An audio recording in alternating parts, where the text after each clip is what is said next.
প্রিয়া, প্রিয়া মামনি, তুই কেমন আছো?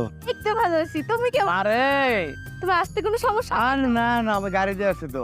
আচ্ছা ঠিক আছে, দাও দাও আমার কাছে দাও। বাবা শাশুড়ি কোথায়? আরে বিয়েন, ভালো আছেন? ভালো আছি। আসসালামু আলাইকুম। আসতে কোনো সমস্যা? আর না না, মানে নিজস্ব গাড়ি দিয়ে আসছি তো। আমিও ভালোই আছি, আসতে আমারও কোনো অসুবিধা হয় নাই। এই যে আপনি কি দেখতে পাচ্ছেন না যে আমার শাশুড়ি আপনার সাথে কথা বলতে চাচ্ছে না? তারপর গায়ে পড়ে কেন কথা বলতে চাচ্ছেন? দেখো তোমার শরীরে কোথা শাকসবজি গন্ধ আসতেছে, বুঝছো? আমার সব ভালো লাগতেছে না। ঠিকই বলছো আমি গরিব বইলা আমার কোনো হারা মূল্যই করতেছে না। বাবা, তুমি কিছু মনে করো না। মারে বিয়ে আমার এত কইরা কইলো, সেই জন্য আমি না আইসা পারলাম না। আর গরিব মানুষ তো ওই কথা শুনতে শুনতে চামড়ায় সহ্য হয়ে গেছে, তাই কোনো অপমান করলো গায়ে লাগে না। তা ভাই সাহেব, এত কিছু কি আনছেন? বড় ব্যাগ দেখতাছি।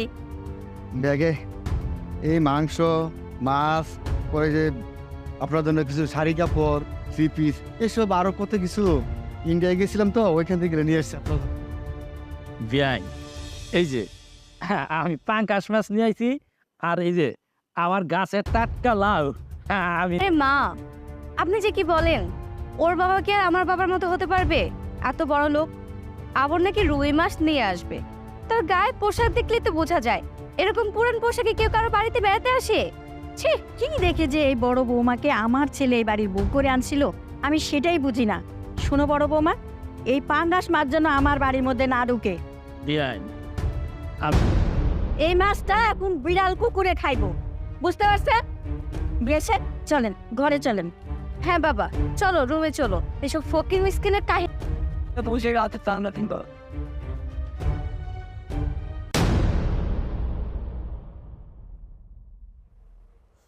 মারে কালকে ঘরে সাইলানি নাই, আজকে ওরা সেই টাকা জমাইয়া তোর জন্য এই পাঙ্কাশ মাছটা। বাবা তুমি কান্না করো না, এত বড় লোক, ওনারা কি করে বুঝবে গরিব মানুষের আবেগ? বাবা চলো ঘরের ভিতরে চলো। মা, আমাকে এতগুলো খাবার দেওয়ার কি দরকার ছিল বলেন তো? মা খাও তো। আর বিয়া সাহেব, আপনার যা যা ভালো লাগে নিজের হাতে নিয়ে খান। মা, আপনি ছোট বৌমার বাবার প্লেটে এত ভালো ভালো খাবার দিলেন, কিন্তু আমার বাবাকে শুধু পান্তা ভাত কাঁচামরিচ কেন দিলেন? তোমার বাবাকে পান্তা ভাত দিব না তো কি দিব? হ্যাঁ, তোমার বাবা কি নিয়ে আসছে? একটা পাঙ্গাস মাছ। পাঙ্গাস আমরা খাই। আর ছোট বউয়ের বাপ দেখো কত কিছু নিয়ে আসছে ওনার জন্য ভালো খাবার। ভাবি, খবরদার আমার বাবার সাথে আপনার বাবার তুলনা করবেন না। আরে বিয়েন, খায় না খায় ঠিক আছে, একটু ভালো বলতো খাক না। বেয়াই থাক, এই সমস্ত বালা খাবার আমার খাইতে হইব না। আমি এই বাসি পান্তা খাইয়ে আমাদের অভ্যাস আছে, আমি খাইতে পারবো, আমার কোনো অসুবিধা হইব না। আমার মেয়ের বিয়ের সময় যে নতুন পানি ফেলে গেছিলাম না, উৎসব তো পুরনো হয়ে গেছে, এখন আবার সব নতুন করে দেবো। বিয়ে কি বলেন? শোনেন শুনেন বড় বিয়াই সাহেব, আমার ছোট বিয়াই সাহেব বিয়ের সময় ছোট বৌমাকে কত কিছু দিয়েছে, আবার নতুন করে দিতে চাচ্ছে, আর করিও দেননি। মা দয়া করে আমার বাবাকে আর অপমান করবেন না, আমার বাবা তো দিন আনে দিন খায়, এত কিছু কিভাবে দেবে? তোমার বাবা মেয়ের শ্বশুরবাড়ি কিছুই দিতে পারবে না, তাহলে এত বড় লোক বাড়িতে তোমাকে বিয়ে দিয়েছে কেন?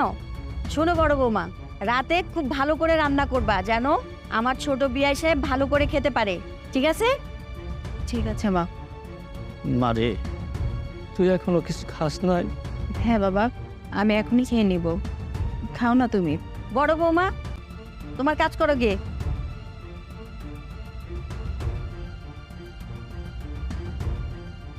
খান। খামান কি ব্যাপার আপনি এখানে?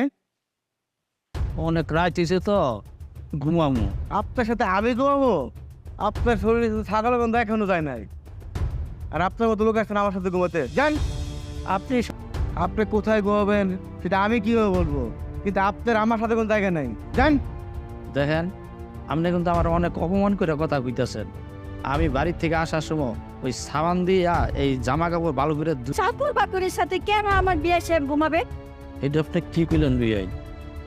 না ঠিকই কইছেন, এই রকমের নরম বিছনার মধ্যে তো কোনোদিন ঘুমাই নাই, আর শুইলে আমার ঘুমাইতো না। বিয়াইন, আমি বরংস ওই চাকর বাকরের সাথে গিয়ে শুয়ে থাকি। আপনি আমার বইলা দেন ওই ঘরটা কোন দিকে? ওই যে ওখানে গোয়াল ঘরের পাশের রুমটা, যান ওখানে গিয়ে ঘুমান।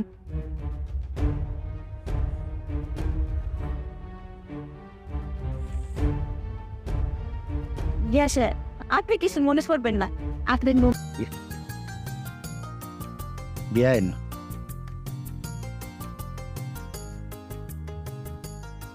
কেনে এই সামান্য কিছু টাকা আছে, আমার কাছে আরো অনেক টাকা আছে। আমার তো অনেক টাকা, এত টাকা দিয়ে কি করব? এই জন্য কিছু টাকা আপনাকে দিলাম, কিছু ফার্নিচার বানিয়ে নেন। বাবা এতগুলো টাকাদের কি দরকার ছিল বলো তো? তুই আমার একমাত্র মেয়ে, আমি কাকে দেবো তোদের ছাড়া? পাগলি। বাবা তুমি একটু বেশি ভাবো আমাকে নিয়ে। বড় বৌমা দেখো দেখো, একসাথে এতগুলো টাকা আমি কই থেকে দেখবো? আর এই সময় হালাল টাকা ইনকাম করা খুবই কঠিন। আপনি কি বলতে চাচ্ছেন? আমার এই টাকাগুলো হালাল না? না না, আমি সেইটা বলতে চাই নাই। আপনার টাকা আছে, আপনি আপনার মেয়ের শাশুড়িরে দিবেন এই ফার্নিচার কিনতে, এটাই তো স্বাভাবিক। কি ব্যাপার, আপনি টাকাগুলো নিয়ে বসে আছেন? যান না, এখনই যান, ফার্নিচার কিনে নিয়ে আসেন। এতগুলো টাকা আপনি দিছেন, এটা দিয়ে আমার ঘরে সুন্দর সুন্দর ফার্নিচার কিনবো, সেগুলো দেখে যাবেন না? আমি বুঝতে পারছি বিআইন এই কথাগুলো আমারে কই অপমান করতেছে। আর অপমান কমবে কি? আমি তো আর ছোট বউর বাপের মতন এতগুলা টাকা দিতে পারুম না।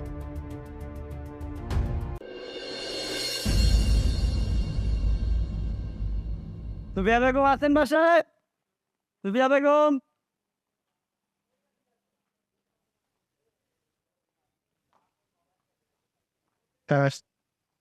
আপনি কি সুফিয়া বেগম?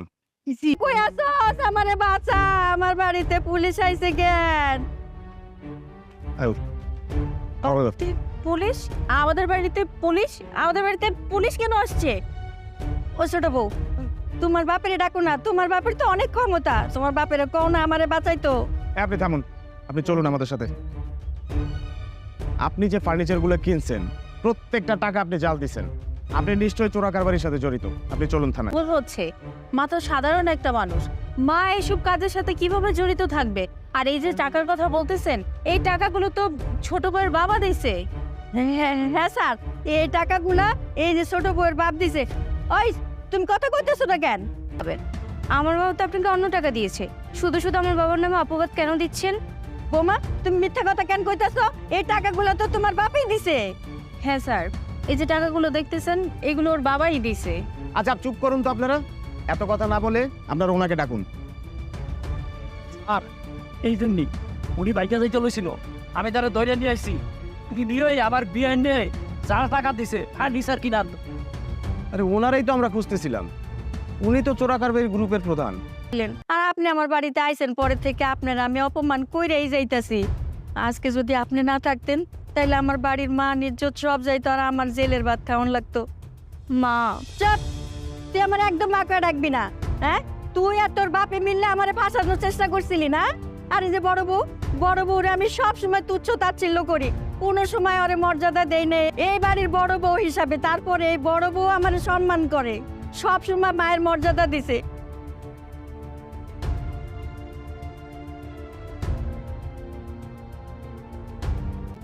বিয়ে সাহেব, আসলে টাকা পয়সায় সব কিছু না, মানুষের মন মানসিকতা আর সততাই সব কিছু।